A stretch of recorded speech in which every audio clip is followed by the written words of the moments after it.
तो वो जो देवेंद्र फडणवीस के साथ 2019 में हुआ, देवेंद्र फडणवीस मतलब बीजेपी के साथ, तो बीजेपी ने उसका जो बदला लिया है बहुत साफ है। ये स्ट्रैटेजी पूरी जो बनाई गई, इसका एक ही पर्पस था, to throw Mister Pawar out of the government. NCP को इस सरकार से बाहर करना था, उन्होंने कर दिया। कांग्रेस तो अपने आप ही साथ में बाहर हो गई। शिवसेना की सरकार बनी रहनी थी, वो बनी हुई है।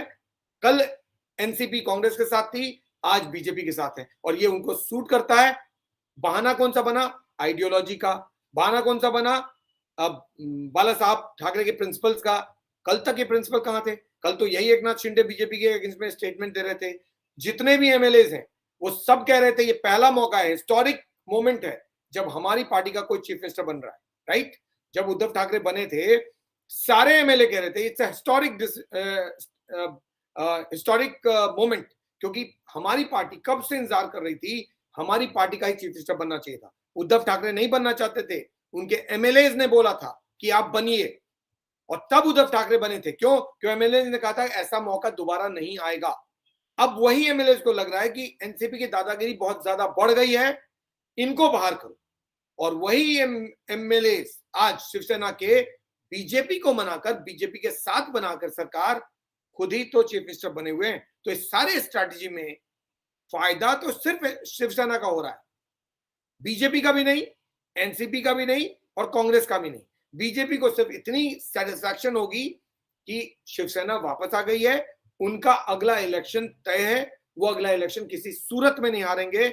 महाराष्ट्र जो उनके हाथ से जा सकता था, क्योंकि तीनों पार्टी अगर एक साथ मिलती पॉलिटिकली, शिवसेना, एनसीपी और कांग्रेस, मैंने बार बार कई बार आप लोगों की बात कही है कि अगर ये तीनों पार्टी एक साथ रहती तो बीजेपी के महाराष्ट्र में जीतने के कोई चांसेस नहीं।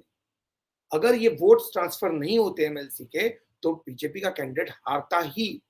ये तो जीता ही इसलिए क्योंकि शिवसेना के वोट्स ट्रांसफर हो गए बीजेपी को। तो आज की डेट में शिवसेना और बीजेपी अगर एक साथ है तो बीजेपी शिवसेना इलेक्शन नहीं हार सकती। लेकिन अगर शिवसेना, एनसीपी और कांग्रेस रहती तो बीजेपी के एमपीज 8 या 9 ही जीतते महाराष्ट्र में, उससे ज्यादा नहीं जीतते।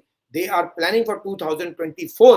सो 2024 में अगर आपको जीतना है तो आपको बड़े स्टेट को अपने पास रखना है। महाराष्ट्र बहुत बड़ा स्टेट है, उसके पास 48 एमपीज हैं। 48 एमपी जब आपके पास एक साथ आते हैं तब आपकी सरकार बनती है। यूपी के जब 75 आते हैं तब आपकी सरकार बनती है। बिहार के जब 40 आते हैं तब आपकी सरकार बनती है। राजस्थान के 40 आते हैं तब सरकार बनती है। ये वो बड़े स्टेट हैं। मध्य प्रदेश, जहां पे अगर आप नहीं जीतोगे तो आपकी सरकार नहीं बनेगी। ये बहुत सोची समझी स्ट्रैटेजी है बीजेपी की।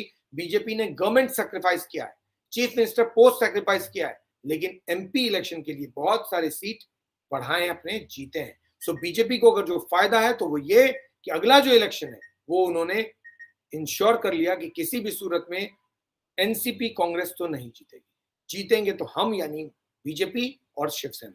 अब इसके लिए उनको जो करना था उन्होंने किया। ये सैक्रिफाइस वर्थ इट है, क्योंकि आपको अल्टीमेट एम देखना होता है। महाभारत पढ़ा है ना सबने, चाणक्य नीति भी पढ़ी है आपने, आपको मालूम है don't bother about the immediate, look at the goal. So ultimate goal is what? 24. So they are doing exactly that. So ये सारा कुछ स्क्रिप्टेड हो सकता है। इट्स अ ह्यूज पॉसिबिलिटी, और इसमें नुकसान सिर्फ और सिर्फ दो लोगों का है, एक मिस्टर शरद पवार, दूसरे संजय राउत। अगर मेरे असेसमेंट सही है तो आने वाले वक्त में आप देख लेंगे इसको कि whether this is true or not. I wanted to discuss something different and hence I thought let me come and talk to you not about what is happening.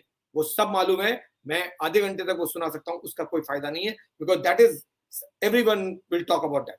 This is something which was a thought in my mind. I thought maybe this is all possible.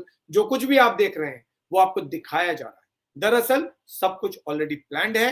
It is all hunky dory as far as BJP and Shiv Sena is concerned.